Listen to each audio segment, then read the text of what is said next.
Lisir wangi sliramu tumaking sirno ojo tangi kanmu guling awas jo ngetoro aku lagi bang wingo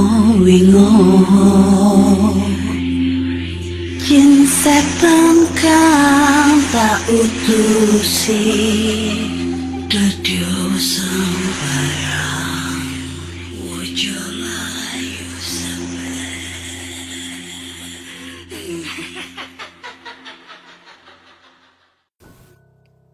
Hai Rek, iya opo kabare? Ketemu lagi dengan aku si Ana di podcast kisah horor.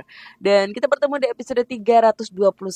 Dan di episode kali ini aku membacakan cerita horor ataupun email berhantu yang sudah dikirimkan teman-teman melalui podcast kisah horor@gmail.com atau di Instagram podcast kisah horor serta Google Form yang linknya tersedia di bio Instagram podcast kisah horor. Jumpa lagi. Jumpa lagi Ana di sini.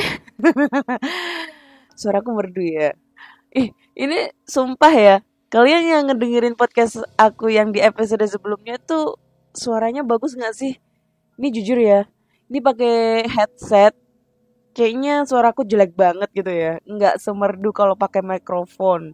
Ini kabelnya udah ketemu, tapi kenapa nggak nyinkron nih di laptopnya? Pusing aku ya. Mau rekaman gak bisa. Banyak yang protes gak upload episode terbaru. Sampai ada yang komen di YouTube juga. Gak upload kak. Lah aku mau upload ini loh. Apa? Kabel mikrofonku iki wis ketemu dadakno gak iso guys. Kan aku yo mangkel sih ya. Sebel gitu kan. Gak bisa rekaman dengan suara aku yang merdu seperti biasanya gitu ya. Yang menggoda kalian semua. Termasuk ada batuk-batuknya dikit gitu. Ini juga masih pakai headset ya. Jadi kalau misalnya suaranya jelek banget ya harap maklum. Ini aku lagi masih mengotak-atik mikrofonku ini gimana caranya supaya aku bisa pakai ini supaya kalian tuh nggak sakit telinga ya ngedengerin suara aku. Terus sebelumnya aku juga terima kasih ya yang udah nyawer aku. Thank you so much. Hai, ya ampun, walaupun nggak begitu banyak, tapi terima kasih banyak ya yang udah nyawer aku. Aku nggak bisa ngebales apa-apa nih buat kalian. Aku cuma bisa ngedoain kalian supaya rezeki kalian dilancarkan selalu ya guys ya. Ya Allah. Ya yang lain jangan lupa sawer ya. Linknya ada di Linktree di bio Instagram podcast kisah horor. Oke. Jadi langsung aja kita bacakan cerita horor yang sudah masuk di email nih ya. Dan cerita kali ini itu datang dari siapa ya ini ya? Dari Pep. Loh, ini cerita nih. Kok hilang? Dari Pepi. Judulnya adalah Melihat Pocong Almarhum Uyut. Oke. Kenalin Kak, nama aku Pepi Paridiana. Aku pengen berbagi kisahku yang lumayan membuatku heran dan serem sampai sekarang. Kejadiannya memang sudah lama. Itu pas aku masih SD tahun 97-an. Tepatnya kelas 4 atau 5 lah. Wah tua nih. Kalau nggak salah soalnya udah lama juga. Dan aku tinggal di kampung Cisaid, Kelurahan Patrol Sari, Kecamatan Arjasari, Kabupaten Bandung. Pada malam hari aku bermain ke rumah bibiku dan main di teras depan rumah sambil potong kuku. Terus kata bibiku bilang, Pi, jangan potong kuku malam-malam, pamali. Perkataan zaman orang tua dulu.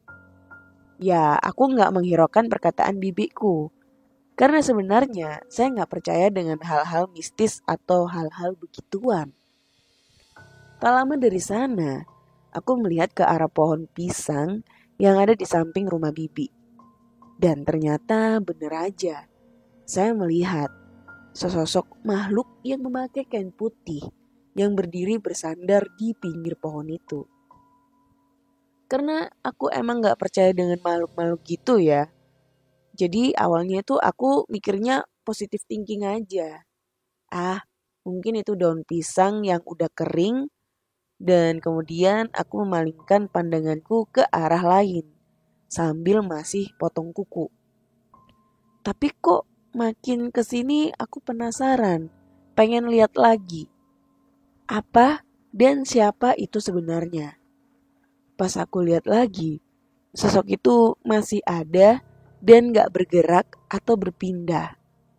Lalu aku memalingkan pandanganku lagi ke arah bibiku. Di sana aku gak bilang apa-apa ke bibiku. Serasa bibirku tak mampu berkata apa-apa. Jadi cuma bisa diam duduk aja. Setelah itu aku lihat lagi yang ketiga kalinya. Ternyata makhluk itu serasa makin dekat dan nampak. Aku benar-benar melihatnya dari ujung atas ke bawah dengan bagian muka berdarah hitam pekat. Badanku sejenak kaku, tidak bisa bergerak dengan pandangan masih mengarah ke makhluk itu dengan lumayan lama sambil melihat-lihat seluruh wujudnya. Dan aku berkata dalam hati, "Oh, iya pocong teh. Oh, iya pocong teh." Gitu ya bacanya. Setelah itu aku pulang ke rumah. Karena sebenarnya rumahku gak jauh dari rumah bibiku.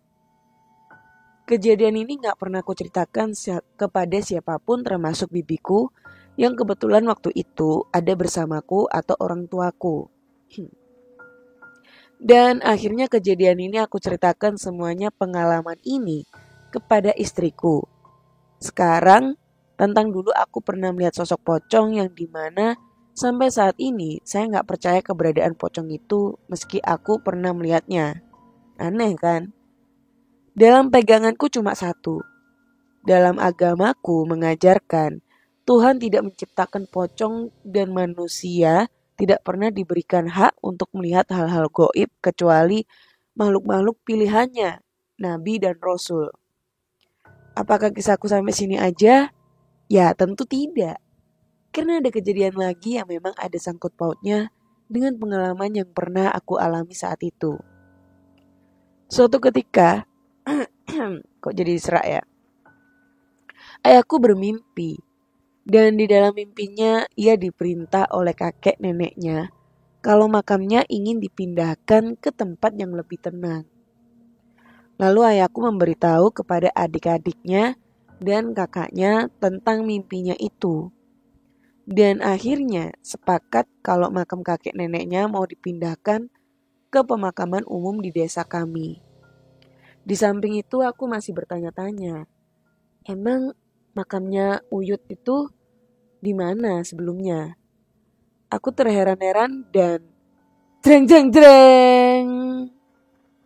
Ternyata pemakamannya berada di samping rumah bibiku yang persis waktu dulu aku lihat sosok pocong itu.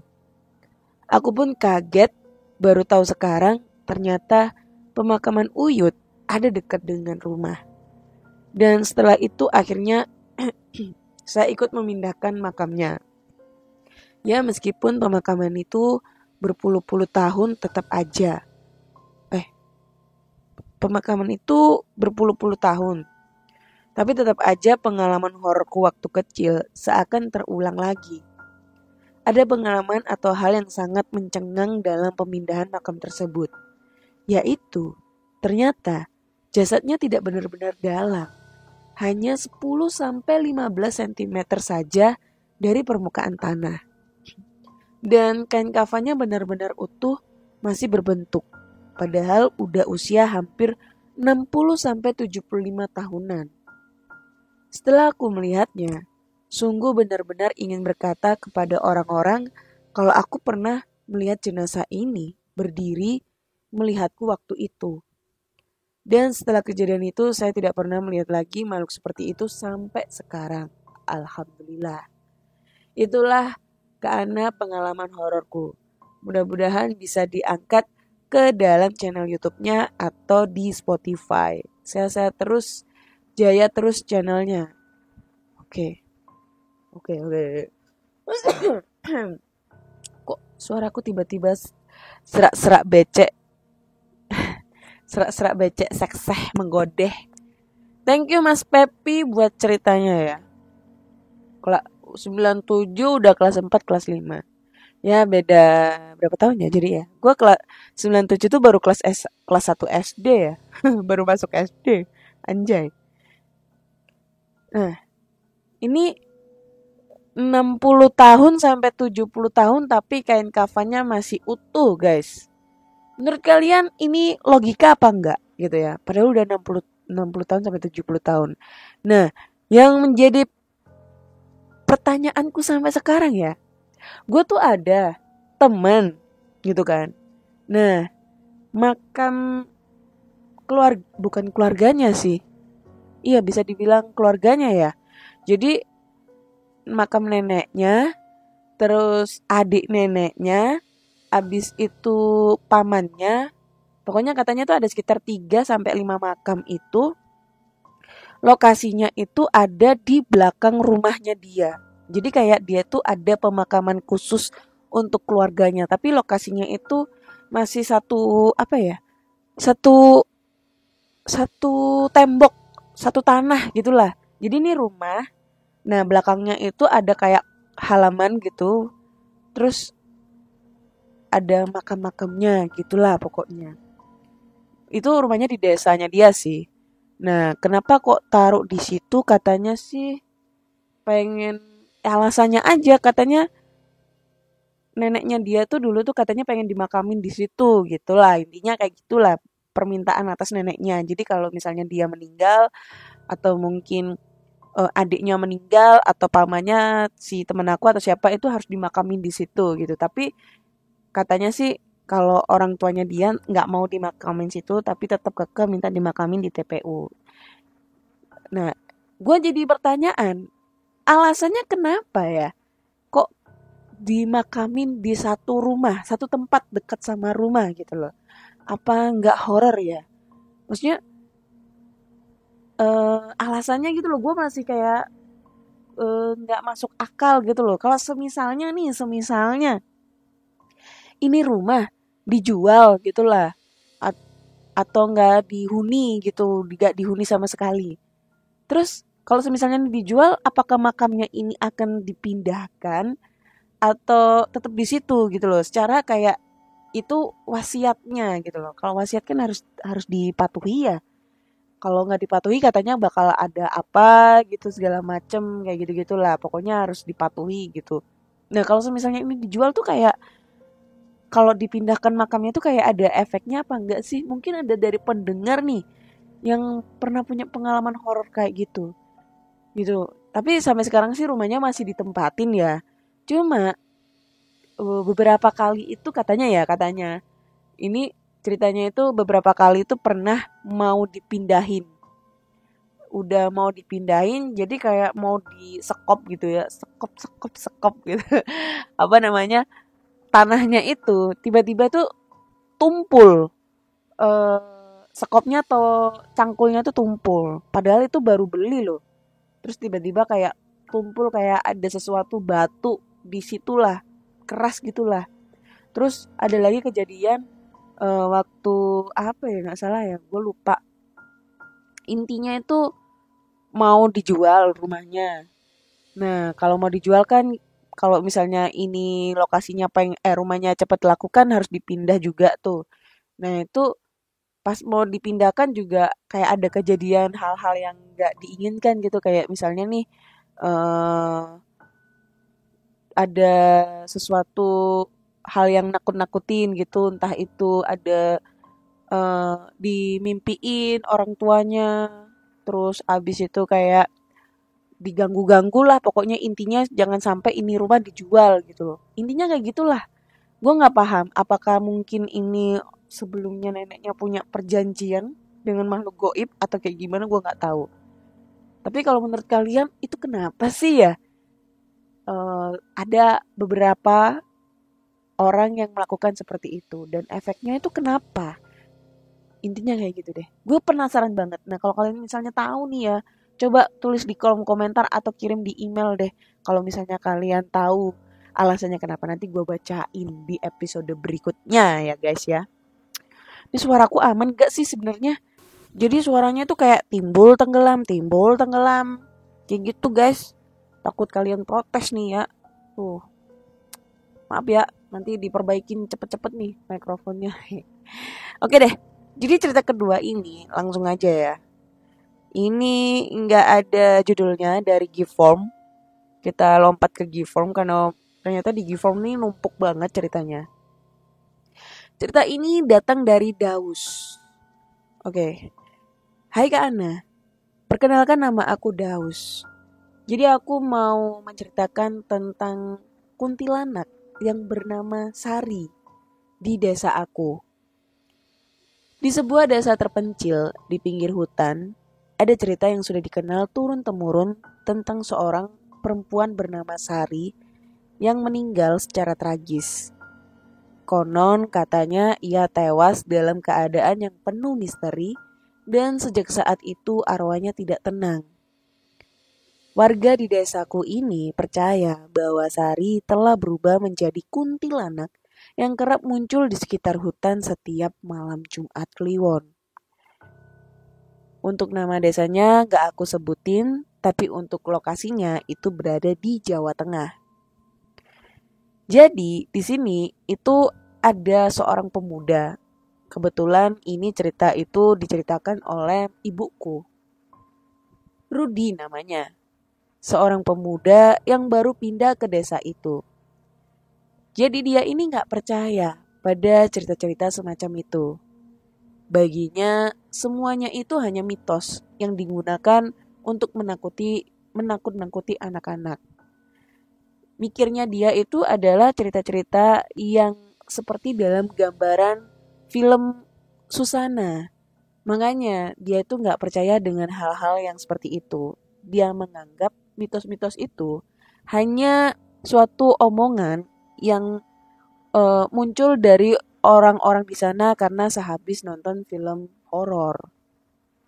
Nah, suatu malam pada waktu itu, saat itu jam 11 malam, Rudi ini memutuskan untuk membuktikan bahwa semua cerita yang dari orang-orang desaku tersebut itu hanya tahayul.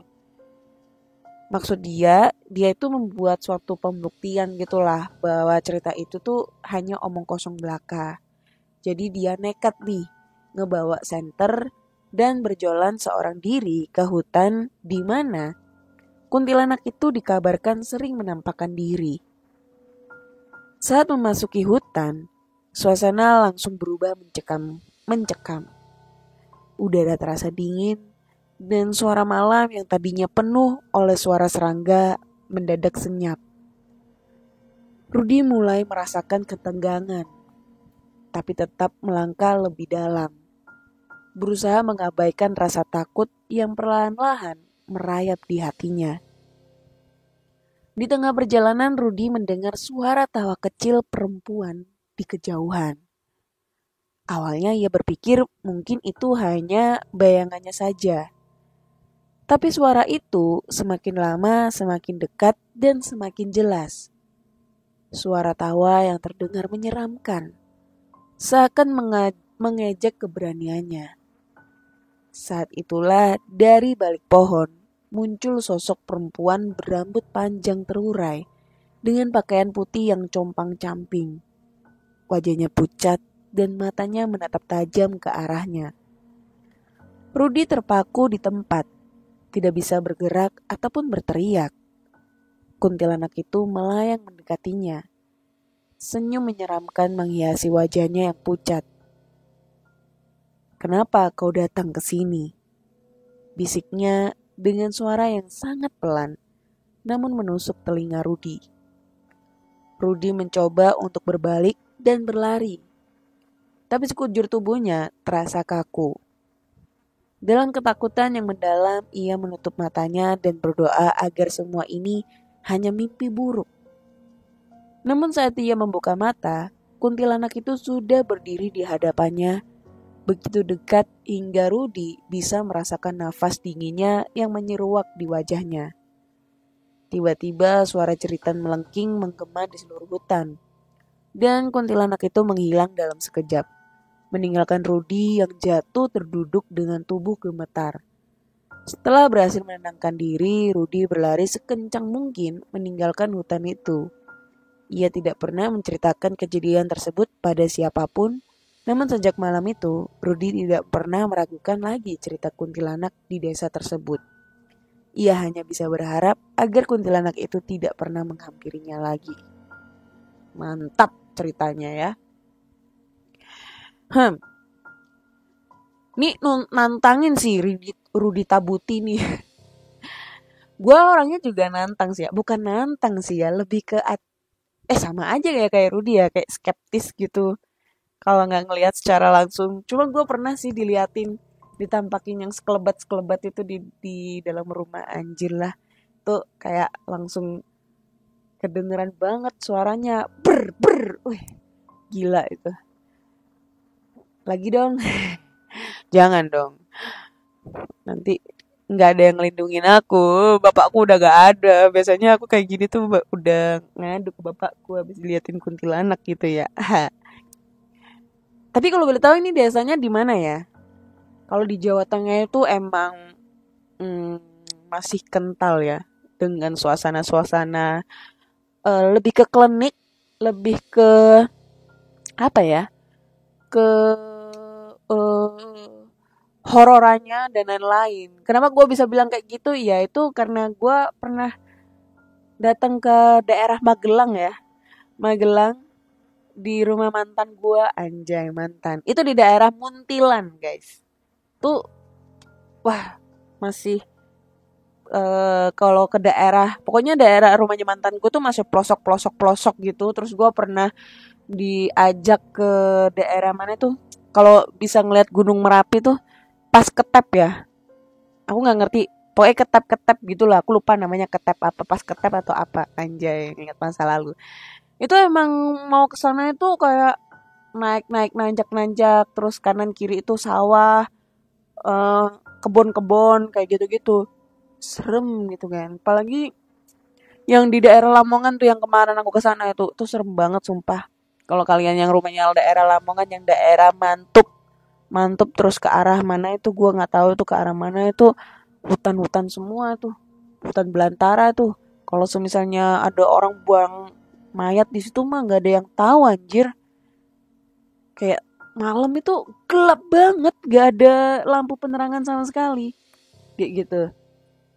Itu juga kalau Magelang emang nggak tahu ya, gue nggak ngerti ya. Cuma kayaknya di episode berikutnya gue cerita tentang pengalaman gue yang gue ceritain di Lentera Malam. Kalian setuju nggak sih yang tentang si Pocong Lastri? Nah itu kalau misalnya kalian setuju, coba dong komen. Ceritain kak Pocong Lastri, ceritain kak Pocong Lastri, ceritain kak Pocong Lastri. Minggu depan gue ceritain. Tapi kalau misalnya kalian udah nggak mau cerita ya nggak apa-apa, nggak mau diceritain ya nggak apa-apa, lihat aja di channelnya Lentera Malam kali ya. Cuma kalau yang di sini, kalau di tempat gua mungkin akan aku ceritakan jauh lebih detail. Ya mungkin durasinya bakal lama lah, 1 jaman lebih. Kalau misalnya kalian penasaran, kalian komen deh di situ.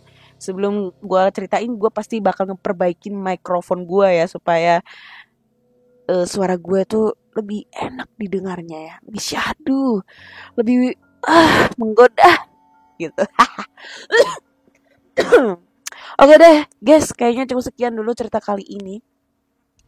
Jadi buat teman-teman semua, kalau kalian penasaran dengan cerita-cerita selanjutnya ya, kalian bisa langsung aja dengerin cerita-cerita sebelumnya di Spotify, Noise, Apple Podcast, dan platform podcast kesayangan kalian. Atau mungkin di channel YouTube gua namanya Anna Olive. Di situ sementara gua bakal bercerita tentang pengalaman horor yang tidak pernah diceritakan di Spotify. Nanti explore-nya nunggu ya kalau handphone gua sudah balik karena digadaikan. Anjir lah, sedih gua kalau handphone digadein. Jujur banget sih Ana, ya biar amat, bodo amat, emang kenyataannya kayak gitu, mau gimana coba. Nanti kalau udah balik gue explore lagi nih. Di Surabaya masih ada lokasi yang belum gue explore gitu. gitu guys. Terus jangan lupa juga kirim cerita kalian ke podcastkisahhoror@gmail.com atau Google Form di Linktree di bio Instagram podcast kisah horor. Dan misalnya kalau pengen nyawer kita juga boleh kalian sawer berapa aja diterima dengan senang hati ya. Untuk link sawerianya ada di bio Instagram podcast kisah horor. Oke? Jadi cukup sekian dulu untuk episode kali ini. Terima kasih sudah mendengarkan podcast kisah horor sampai detik ini ya. Jangan bosan-bosan untuk mendengarkan suara sekseh aku. Mohon maaf kalau misalnya episode kali ini suaranya agak ngabret gitu ya. Dan sampai jumpa di episode berikutnya. Bye-bye.